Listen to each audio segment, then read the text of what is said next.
Beyond Reason Radio.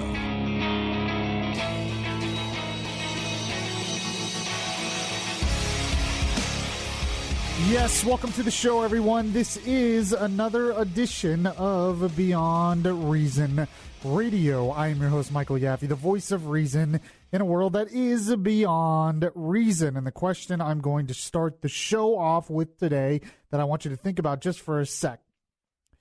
Is it the role of the president to get involved in what a business decides to do?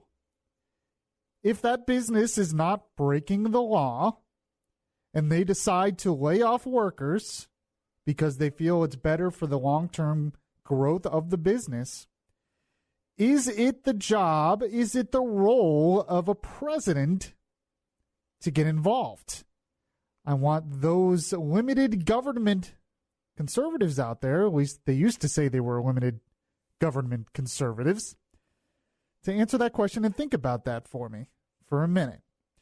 But yes, this is Beyond Reason Radio. We are on till 9 p.m. tonight right here on News Radio 93.1 WFLH, still on AM 540. It's been a little while since I've been able to do the show. I've been doing the morning show, though. Catch the podcasts of those on iHeartRadio. I post those as well at my Beyond Reason Radio page on iHeartRadio and anywhere podcasts are available. And, of course, we have Mr. Tom Benson, who is producing tonight as well. How are you, Tom? I'm doing fine. I have my mittens on, pushing the buttons because it got cold here all of a sudden. It's supposed to be cold here in Orlando for the next couple of days, I think, and then it's supposed to be in the 80s again in the weekend. Well, so there we go. So much for winter, huh? That's what's great about winter down here. That was winter. Now it's over. Back to 80s. I'm totally okay with that. I'm going to buy a T-shirt that says, I survived the winter of 2018. Right. I don't know. I have a feeling it's going to come back, though. I think this is not the first case of that. So you're not a fan of the cold? It's all right. It's a nice slap in the face. I mean, it's the holiday season. It kind of puts everybody in the mood, I think. Yeah, that's true. It's fine.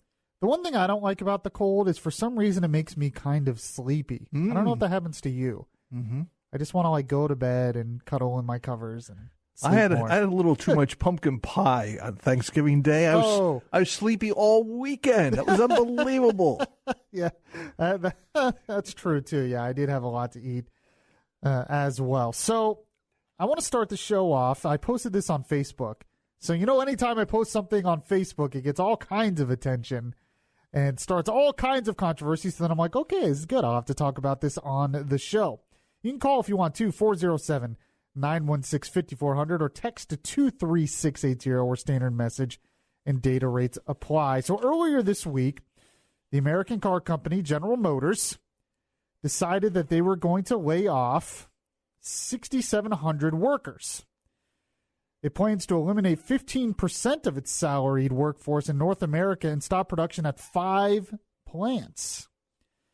Well, of course, Trump, who has been campaigning on bringing back these manufacturing jobs or saving the manufacturing jobs, was not happy about this. And I actually have a cut from him when he was talking to the press earlier this week. Go ahead and play Trump cut one for me when he talks about he's not happy with GM. Well, we don't like it. I believe they'll be opening up something else. And I was very tough. I spoke with her when I heard they were closing. And I said, this country's done a lot for General Motors. You better get back in there soon. That's Ohio. And you better get back in there soon. So we have a lot of pressure on them. You have senators. You have a lot of other people, a lot of pressure. They say the Chevy Cruze is not selling well. I say, well, then get a car that is selling well and put it back in. So I think you're going to see something else happen there. But I'm not happy about it. Their car is not selling well. So they'll put something else. I have no doubt that in a not-too-distant future, they'll put something else. They better put something else in. So what are you laughing at in there, Tom Benson? Well, he said the same thing 3 times in the end there. Oh, yeah, he did. He also tweeted out, he said, very disappointed with General Motors and their CEO, Mary Barra, for closing plants in Ohio, Michigan, and Maryland. Nothing being closed in Mexico and China. The U.S. saved General Motors, and this is the thanks we get. We are now looking at cutting all GM subsidies, including for electric cars. General Motors made a big China bet years ago when they built plants there and in Mexico. Don't think that bet is going to pay off. I am here to protect American workers. So there's the last thing that I have a question about. The last thing he said in that tweet. I am here to protect American workers. Is that the job of a president? When he's running for election and re-election in 2020, you betcha. Well, yes, I understand. I understand the politics of it all. There's no doubt there's politics involved in all of this. But I'm trying, because I remember a lot of these Trump supporters used to tell me they were limited government conservatives. They felt that the government should stay out of the way of business. And then all of a sudden, Trump comes along and he starts this campaign. This isn't the first time he's done this to a private business.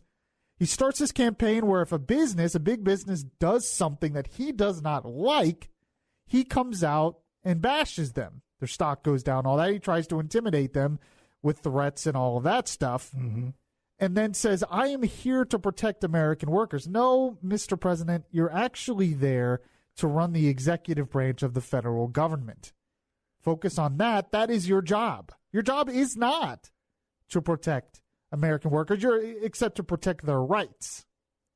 However, you can be sure FDR exerted his pressure during the 30s. Back in the 50s and the Republicans love him. Back in the 50s and 60s, when there was problems with the Teamsters and the railroads, you can be sure the presidents got involved. I know.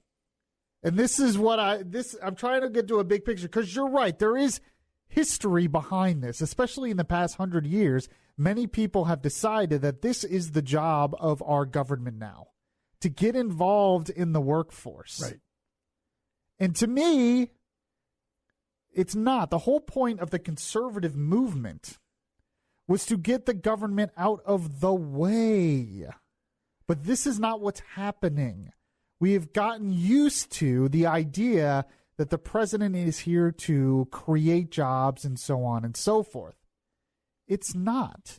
I mean, Trump was acting like CEO there for a second, GM was saying, look, these cars are not selling. They're not selling at all. In fact, about 75% of GM sales last year were trucks and crossovers. That's up from 60% in 2012. Its share of the small car market has also fallen by a third in a decade amid Japanese and Korean competition. But the fact is that more people in the U.S. are buying SUVs and are buying crossovers and are buying trucks because they're more fuel efficient and gas prices are lower. That's why they're doing it.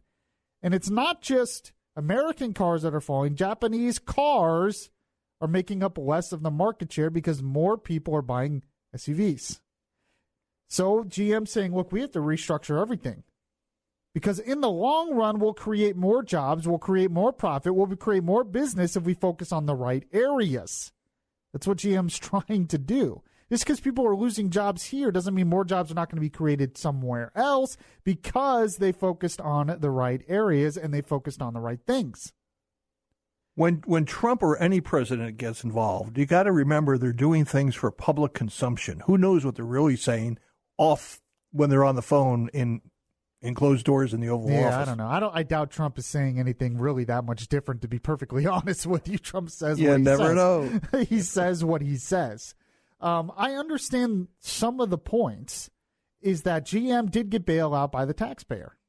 GM a few years ago got bailed out by the American taxpayer, by the federal government, and people like me behind the microphone were saying, no, stop. This is not the role of the government. The reason why it's not the role of the government is because now you're in bed with the government, and now the government has leverage over you and has leverage over your business, and the state is now going to try to dictate how you run your business. And I guarantee you the state, the government, does not know how to run your business better than you do. Do you honestly trust politicians in Washington to run the car industry better than the people in the car industry do? No, they don't. Trump doesn't know how to run GM better than they do. But we come back to this protectionism and saying, well, we have to protect American workers. The reason why GM has been struggling for so long is they haven't made good enough cars The reason why they haven't made good enough cars, mostly for decades, was because the unions, they were paying more for pensions than anyone else, and they couldn't afford to. But they're also not making better cars. I mean, the fact is, I drive a Japanese car. I drive a Mazda. I know, how could I? You drive a Korean car, Tom. I know you do. It's a better car. If you talk to a lot of people, they'll tell you, if you want to get a nice, decent car, get a Mazda or a Honda or a Toyota. They're just better cars. They competed and they won the competition. And competition is good for America, I think. Knock on wood. I've been driving this car 14 years now. Oh, wow. I have not had to put one thing into it other than oil, gasoline, and tires.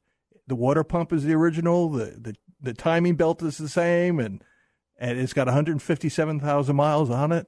And I was just thinking to myself the other day, boy, if I get another car, it might be the same type. Really? It just goes on and on and on. Now, Trump also mentioned this. He said, the reason that small truck business in the U.S. is such a go to favorite is that for many years, tariffs of 25% have been put on small trucks coming into our country. It's called the chicken tax. If we did that with cars coming in, many more cars would be built here, and GM would not be closing their plants in Ohio, Michigan, and Maryland. Get smart, Congress, he says. That's not entirely true, though, because the market doesn't want cars. The market wants SUVs and crossovers. And I just read recently that mid-size pickup trucks are coming back in vogue. Exactly. The point is, it's not just that Americans are buying Japanese cars.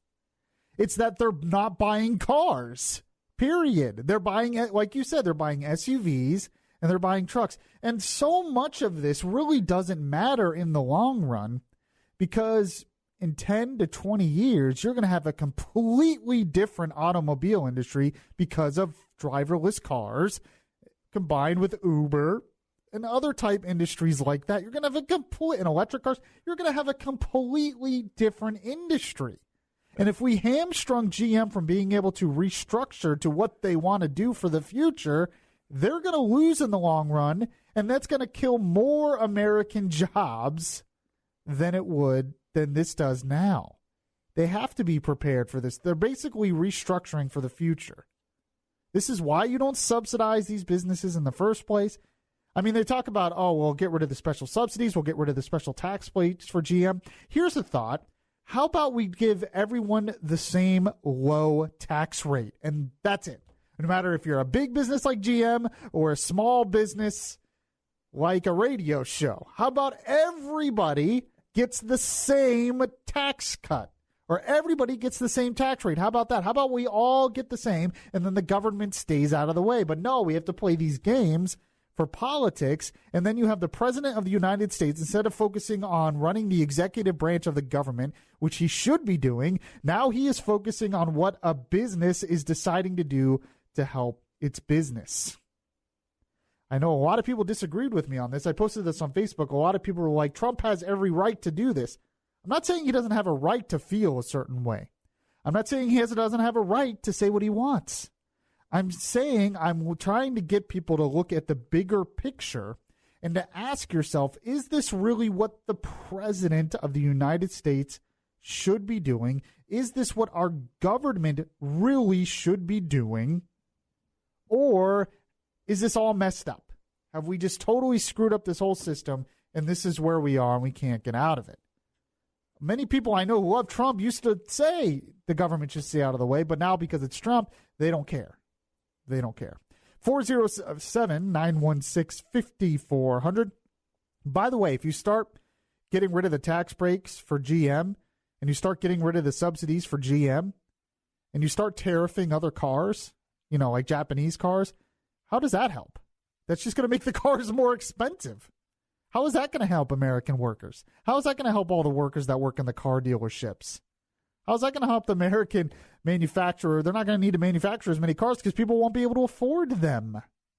This whole idea that if we start implementing all these tariffs and we have protectionism, that it's going to be good for America. Not necessarily. The quality of life for the American citizen might actually go down because things will be more expensive and less people might be working. Economics is a lot more complicated than just, we'll not take anything from any other countries and that's it. No, the price of everything will just go up. How does that help us? Oh, well, there will be competition between the American companies. There won't be as much competition as there is now. The prices will go up. It's a global economy. You have to have some kind of trade negotiations. I'm not against that. But this idea that tariffs are going to solve everything, it's just not true. 407-916-5400. You can text to 23680 where standard message and data rates apply. It is 8:20 here on Beyond Reason Radio. If you miss any of the show, you can download the Beyond Reason podcast on iTunes.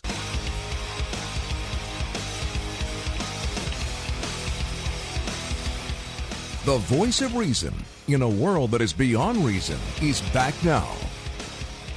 So in a second, I want to talk a little bit about how dangerous this world is beyond America. You should be thankful that you live in the United States, and we should be thankful that the United States is the lone superpower in the world right now.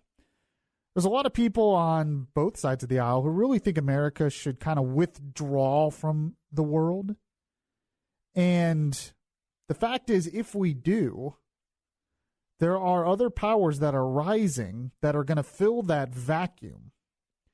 And when that vacuum is filled, it is not going to be filled with good things. Let's just put it that way. It's something to think about. But I want to take a call here real quick. I want to go to Larry. Larry, what's your take for Beyond Reason Radio today? Yes, I'm going to disagree with you a little bit about the Trump thing, but of course, doesn't mean does. I don't admire your show and enjoy your show. In the late 60s, General Motors, if it had been a country, it would have been the fourth largest country in the world in GDP. The Japanese invasion started in the late 60s. Over the next 35 years, General Motors was so poorly managed that it went bankrupt and borrowed money from the government. Right. Ford, on the other hand, has been extremely well managed over that period of time and has never taken a dollar of bailout money. Okay. So, as a taxpayer, Ford is also cutting a lot of its car production, by the way. Sure. Ford is a much better managed company. Okay. Sometimes that kind of thing is necessary. Well, what I was going to say is, if the market had been allowed to work, GM would probably not be in existence at this time. Okay. What concerns me, as I had a business for 31 years, is 6,500 families losing their jobs. I mean, this is what the president's doing. He says and does some crazy things, but he doesn't want to see those 6,500 families lose their jobs, and I'm behind him all the way. So, I mean, there's people that lose their job in America every day. Should the president get involved every time someone loses their job? Every time someone's laid off a business? Well, if you think about that now, if you're using, I'm a math teacher, if you're talking in the singular sense, of course, that wouldn't be appropriate. But he's talking about 6,500 people. And a company, nobody likes to see, 6,500 people lose their job. I'm not saying that. I'm trying to look at the bigger picture, though, and talk about what's the role of a president over this country.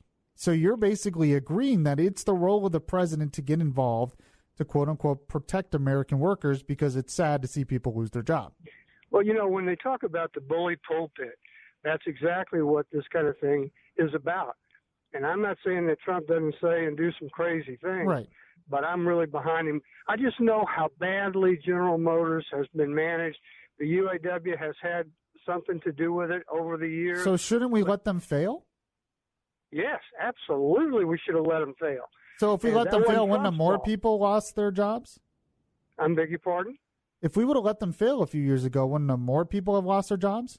Well, you were just arguing about how we ought to keep the government out of things. We certainly should have kept the government out of saving I agree. General Motors. I agree with you. It's just you have a company called Ford that has been well managed over all this period of time, and General Motors, they just make me sick. So I'm behind the president on this one. Okay, I appreciate your call. I mean, he's really behind the president because he feels for the workers and he's upset at General Motors. And I get that. I totally agree with him that General Motors was poorly managed for years and should not have been bailed out. That's not what I'm saying. I'm not saying that General Motors is the greatest company in the world. I'm not saying that General Motors doesn't deserve some blame here. All I'm asking is it the role of a president, is it the role of our government to get involved personally because we're upset at what a company is doing? Or should the government just say, look, General Motors can do what it wants, and if it's making wrong decisions, the government lets them fail, just like the caller said. I'm trying to step back and look at the big picture of everything here. You just said it was okay. It was not okay when Obama bailed them out. I agree with you. But if Obama didn't bail them out and they went completely bankrupt, which they probably wouldn't have, they probably would have restructured or whatever. It might be even better than they are now. But if they said just totally went out of business, more people would have lost their jobs. So it's okay. It's not okay when Obama does it, but when Trump is doing it to save workers, now all of a sudden it's okay. That's what I'm getting at here. There's a little bit of hypocrisy there. You look like you're going to say Tom Benson. You have the microphone on. You're ready to go. I give you a pause, and then you give me dead air. All I'm thinking is, in this day and age, I think it's a little bit too idealistic as to what you're suggesting. I don't think a president can just ignore things like that. He's got to get involved. I mean, it's happened, I'm sure, over the years, going back decades with a lot of presidents, and a lot of them consider that to be their job, is to protect the American worker and to keep things industry going. Well, and you make a good point. Sometimes behind the microphone, I can be idealistic because I'm not in his shoes, right? So I have the little bit of for. And if he didn't do anything, or any president didn't do something, the opposition would cry foul. Well, I mean, the opposition is already crying foul at this. Actually, I have a cut from Chuck Schumer there, a quick cut. If you want to, do you see it there? If you want to play that, go ahead. It sounds kind of like Trump a little bit, not, in some cases, but go ahead. Last year, the Republicans handed GM a windfall of $150 million in their tax bill. GM could bring back money from overseas. They said they would do it and employ people. Well, they're bringing back money from overseas, but they're not employing people. So the Democrats are upset at GM as well. So both sides are upset at GM. I mean, you're right. This is sort of what the precedent is now. Maybe I am being too idealistic. I tend to do that sometimes. Well, he's upset at the management of General Motors because he's sticking up for the worker and he's upset at the tax breaks. Traditionally has been Democratic blue-collar workers. The biggest problem I had with what Chuck Schumer said there is Chuck Schumer was saying they were handed billions of dollars. They weren't handed billions of dollars. They earned the billions of dollars, and then they have to pay less to the government. I hate when you get a tax cut, so you get to keep more of your own money that you earned, then that's considered, we handed you a bunch of money. You didn't hand me a bunch of money. This was already my money. I just get to keep more of it. It's not the same thing. Do we have another call, Tom Benson? Should I take it? All right. Let's go to Willie in Orlando. Willie, what's up? Hey, how you doing, Michael? I haven't talked to you in a while. Hey, Willie, how's it going? All right. I'm a little confused about your question, though, because in a way, Trump said, okay, he imagine, first of all, if he did ignore what they did, just said, well, they can do what they want to do. They're their own company. Can you imagine the backlash for him just taking a neutral stance? Well, that's sort of what Tom Benson said, that if he didn't say anything, he would get kind of a political backlash. Right. But I understand. Now, I understand what you're saying. As far as the government not getting involved by him threatening to remove subsidies, that's a way of saying we're not going to get involved. I mean, isn't it? Well, I made the point that there shouldn't have been the subsidies in the first place. Exactly. I'm trying, and I appreciate your call, Willie. I'm just trying to look at the bigger picture of everything. That the way things should work is there shouldn't be special tax breaks. There shouldn't be all these subsidies. Everyone should be paying the same rate, should be charged the same tax rate, should not get special favors by the government, and then the government stays out of the way and the businesses stand or fail on their own. That's what I'm saying. That's what conservatism really is all about. But we're headed in a completely different direction, and it's a Republican doing that now. 407-916-5400. You can text to 23680, where standard message and data rates apply. It is Beyond Reason Radio. I'll be right back. It would be beyond reason not to listen to Yaffee on your TuneIn Radio app. Download the app today and search Beyond Reason Radio.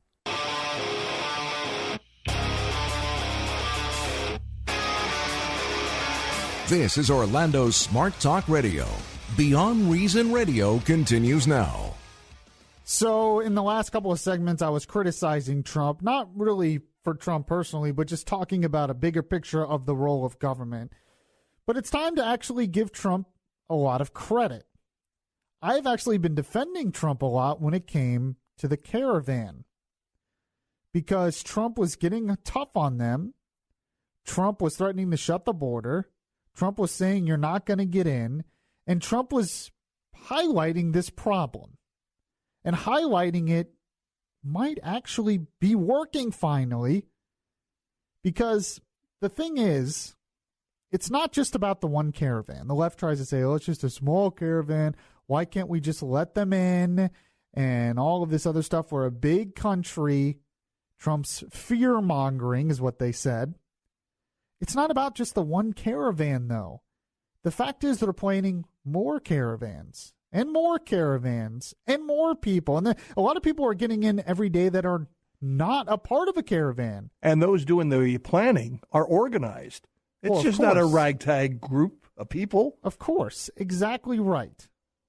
And so Trump is trying to stop the precedent, because you could have a full-fledged refugee-type crisis from these Central American countries if we just allow everyone to come in. There are millions of people in those countries right now living in poverty. Do we let them all in? I mean, some people might say yes. I would think that's probably a bad idea, and Trump thinks it's a bad idea, and he's trying to stop the flow. The best way to stop the flow is to build the wall, frankly, so we don't need border agents to spray tear gas, because there will just be a big wall there that they can't get over. But why would a parent put a child in harm's way in the front like that? Exactly. Well, propaganda. That's what it's all about. But it's even, you want to talk about propaganda, it's even bigger than that. But believe it or not, Tom Benson, there is an MSNBC reporter who's being honest about this. He's in Tijuana, and he was asked by Andrea Mitchell, and listen to some of the things he said. It's exactly what Trump has been saying, and a lot of conservatives have been saying, and I have been saying. Here it is. I want to show you, this is the breakfast line here at the shelter for the migrant caravan, and this is some of those women and children that you've been seeing. They are standing here in line as they do twice a day, and some of them may be eligible for asylum in the United States, but Andrea, they are the minority of this caravan. Instead, most of the members of this caravan, this is a line for single men that you can see, and it stretches much longer, as it does every single morning. Many of these men tell us that they heard in Honduras that it would be easy to cross into the United States. Some of them told us that they had heard that there were programs, work programs, that they would be eligible for. And so now that they are here in Tijuana and they have realized that it is very difficult to get into the United States, especially after what happened on Sunday, some of them are deciding to turn back. In fact, I want to show you this over here. This is a tent that's been set up by a bunch of different governmental agencies here in Mexico. But this is where people come if they want to go back to Honduras or Guatemala or El Salvador. These are people that have decided that it is time to go back and that they don't have the opportunities that they wanted here. Very interesting. There's a lot to unpack there, but what was one of the first things he said? He said the vast majority of the people in the caravan are young men who are seeking economic opportunity. They are not asylum seekers. That's what Trump has been saying. That's what the Department of Homeland Security has been saying.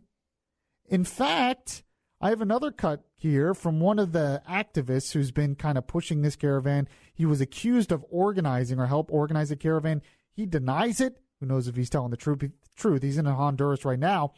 But even he said that most of these people are young men wanting economic opportunity. Sin embargo, tiene razón. La mayoría va por razones económicas. But it's true. The majority of those in the caravan are fleeing for economic reasons. Says it right there. He says it's true. Now, he blames the U.S. for that, which is a whole nother story. But it is true. That's one of the activists said himself that they're seeking economic opportunity. And Trump's saying, look, you're not getting in. You're not going to abuse the asylum process. That's what's happening. But you notice another thing that the MSNBC reporter said there as well. He said they were told that it would be easy to get into the United States and that there are all these programs for them to get in. They were told by someone, probably thought it was easy under Obama or whatever, so whoever's organized this, they were told it would be easy to get in. And Trump's finally saying, no, you're not getting in. It's not easy to get in, and it shouldn't be easy to get in. Whoever is doing the organizing of these caravans, I hope somebody somewhere is investigating their background. Yeah, I mean, I doubt the guy from MSNBC is doing that. But well, I don't know how, I read one report that it was done by a Chicago-based group called Country Without Borders. Oh, Country Without Borders. They've been around for a while, yeah. I mean, and that's a radical activist group that wants open borders, like you said. I've been saying from the beginning, it's not unreasonable to want to protect your borders. It's not unreasonable. Even those out there who want a more open immigration policy. I mean, Trump doesn't want a very open immigration policy. He kind of says, he used to say we want a big door, but his policy so far, what he's been pushing is for kind of closing off a lot of immigration. But there are some Republicans out there and Democrats out there who want a more open immigration policy, but don't want complete open borders. And those who, the Wall Street Journal, okay, if you ever read the Wall Street Journal editorial page, the editorial board there has been calling for comprehensive immigration reform for years. They've wanted a more open immigration system. They've wanted more workers to be able to get in this country. Even they came out this week and supported President Trump's actions against the caravan and the tear gas and everything else, because even they are saying you can't just have lawlessness and you can't just have open borders. Even they're saying that. Even reasonable people who want a more open immigration policy are not going to support thousands of people coming at once, bum rushing the border and trying to get in and breaking into this country. I always like to bring it home by saying, why do you lock your door at night? Yeah. It's not because you hate somebody on the outside. It's because you love somebody on the inside and you're out to protect them. Yeah. What's the diff? Well, and it's like one of the best examples I heard was, imagine a gated community. You have a neighborhood and you have a gated community, and all of a sudden there's thousands of people in a poor community, and they're saying, you know what, we want to go to this other community, and they all come at once and they're trying to get in. Are you just going to let them in? And that's just not going to cause any problems for anyone? Of course it is.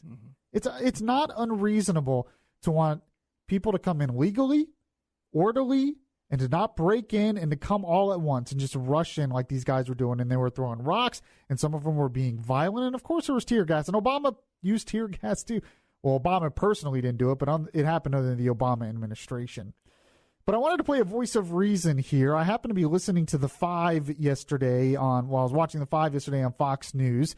And Greg Gutfeld, he's really funny, but I think he was a pretty good voice of reason, because he was talking about how Trump was right on this, and how he was warning these people, don't come here, you're not going to get in. If they would have listened to him in the first place, not came here in the first place, you wouldn't have had this confrontation on the border to begin with, is what he said.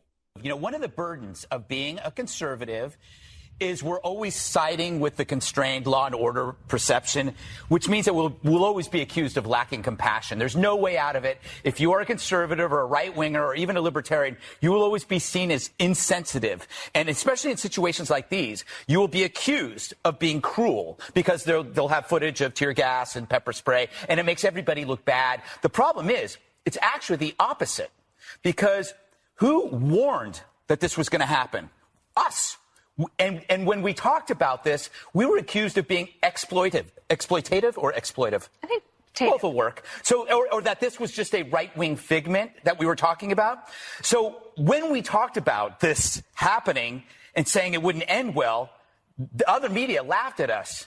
And then when it actually happens and it doesn't end well, they blame us. So you can't win, and it's actually wrong. I think it's the conservatives and the people that are for law and order and constrained that were actually had the best interest for this group of manipulated souls. These are souls who are being manipulated by activists, and it's a persuasive left-wing ploy to do this kind of thing, but it never ends well for the people that are being used. Well, the one thing we know now is that what Trump is doing is working. Many of the migrants realize that they cannot just come in. It's not as easy to get in, and they're going home. And that's what Trump has said from the beginning. You know, one of the criticisms of Trump and what he was doing is that this was all just an election stunt. Remember that? He was just doing this before the midterms. It was just a stunt. And I said at the time, I put it on Twitter, I said, I don't think this is a stunt because Trump has been on this for years, even before he was president. And it was a big story in the news. And Trump was trying to get ahead of the storm here. He was trying to talk about it because it was a big story and react to it and try to stop it before it became a problem. If this was just an election stunt, we wouldn't be talking about it right now. It'd all be over. It's not just an election stunt. I'm not saying all presidents, all politicians look at the political ramifications of the decisions they make. There's no doubt about that, no matter what. But to say that Trump was not going to do this, like if there wasn't a midterm election coming up, that Trump would have just not done what he's done, I just don't buy that. Because it doesn't fit with precedent that he has said in the first 2 years. He's done a lot of things with immigration in the first 2 years, even beyond, what he's done here, even before midterm was really an issue. 407-916-5400. You can text to 23680 or standard message and data rates apply. Download the iHeartRadio app and catch the Beyond Reason radio podcast.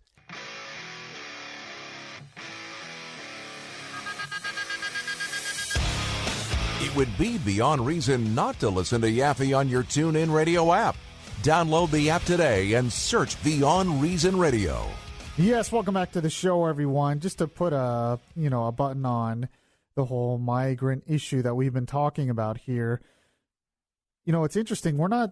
Everyone says this is a racist thing, that Republicans are just racist, that Trump is just racist. Does that mean Mexicans are racist? Because there's a new poll out that says 7 in 10 Mexicans have negative view of migrant families arriving to their country. And Tijuana had protests by Mexicans because they were there.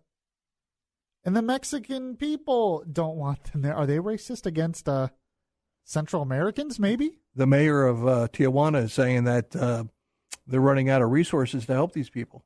Yeah. You can't just have thousands of people come up once and just decide that they're going to break into a country. So that was just another interesting point, I thought. I wanted to end the show talking a little bit about why you should be thankful you live in America, why we should be thankful that America is the lone superpower in the world, and why it's a bad idea for America to get rid of some of its influence in the world. There are some rising powers out there that are going to fill that vacuum if we don't have a presence in the world. That's just the reality. China is obviously the big one. What they are doing in the South China Sea, what they want to do to Taiwan, they're already having conflicts with India on the Indian border and in the Indian Ocean. So India is another rising power. Probably smart for us to be good partners with India. Then you have Russia, which is also a rising power. It came out this week that Russia rammed some Ukrainian boats, some ships, and took the soldiers on the ships, the people on the ships, took them in, arrested them, and then made them do these false confessions. China, Russia. Then you have what happened earlier, what happened a few weeks ago with Saudi Arabia, what they did to someone who was speaking out against them. They only dismembered him in the consulate. This is what I don't want to say most, but a lot of the world outside of the United States is like. It's the reality. Look at this story. One thing that's been going on in China is China has been basically arresting the Uyghurs. I know I said that wrong. I had it earlier. The Uyghurs. Nope, I said it wrong again. What have you heard, Tom Benson? I haven't heard this at all. How do you spell it? Uighur. I had it earlier. I've heard like 3 different pronunciations for it. The Uyghurs, I've heard, or Uyghurs. But there was one, basically they're Chinese Muslims who live in a certain part of the country.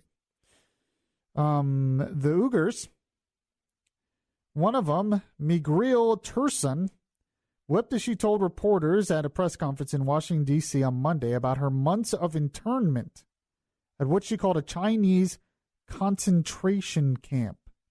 Because these are Muslims, they're basically interning them, putting them through forced re-education, and they're basically Chinese concentration camps because of their religious beliefs.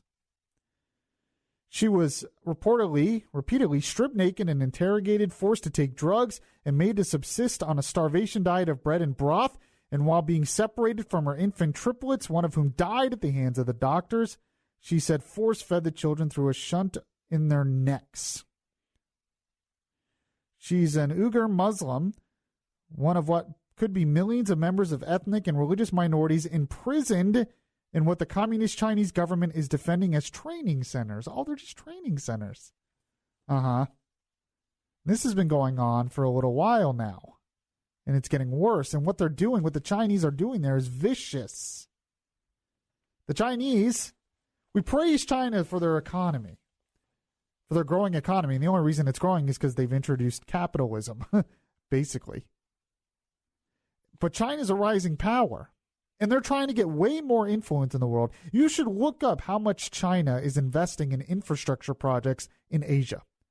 In many of the countries in Asia and other places in the world, I think Africa as well, they're funding these poorer countries' infrastructure projects. They're doing the same in South America. They want influence in the world. You want a country that interns its own citizens merely because of their religious belief, and it's not just Muslims, it's others, Christians as well, forces them to change, tortures and kills some of them for it. That country, you want that country to be the superpower in the world? This is why America has to be strong. This is why America has to have a presence in the world. Because if we don't, the vacuum will be filled by something else. It'll be filled by the likes of China and Russia and other places. And we don't want the vacuum to be filled by them. We say, oh, well, it's their right to do what they want to do, but it's going to be a really big problem. So you had what went on in China, what's going on in there right now. I mean, some of this stuff is really vicious. She was 29 now. She said that as a 12-year-old, Chinese authorities took her from her family to attend a Chinese school. Her internment as an adult began after she studied in Egypt, where she met and married her husband and gave birth to triplets, 2 boys and a girl. When she returned to her family in the western region of China to help caring for her children, she was arrested and government officials took her children. The next time she was allowed to see her children, she was told one of her sons had died after what she believes was force feeding. It's awful. We need to do something about it. We need to send a message to them. We need to be tough on them. And hopefully we will. But I just thought in some way it brings perspective that some of the problems we face here aren't really problems in the big scheme of things, and that we really are blessed in this country. Even with all the problems we have, we really are blessed in this country. All right, I appreciate you listening to the show today. If you miss any of the show, you can catch the podcast anywhere that podcasts are available. I want to thank Tom Benson as well for producing tonight. You can follow me on Twitter at BeyondReasonR or like the Beyond Reason Radio Facebook page. I appreciate y'all listening, and I'll catch you guys next time.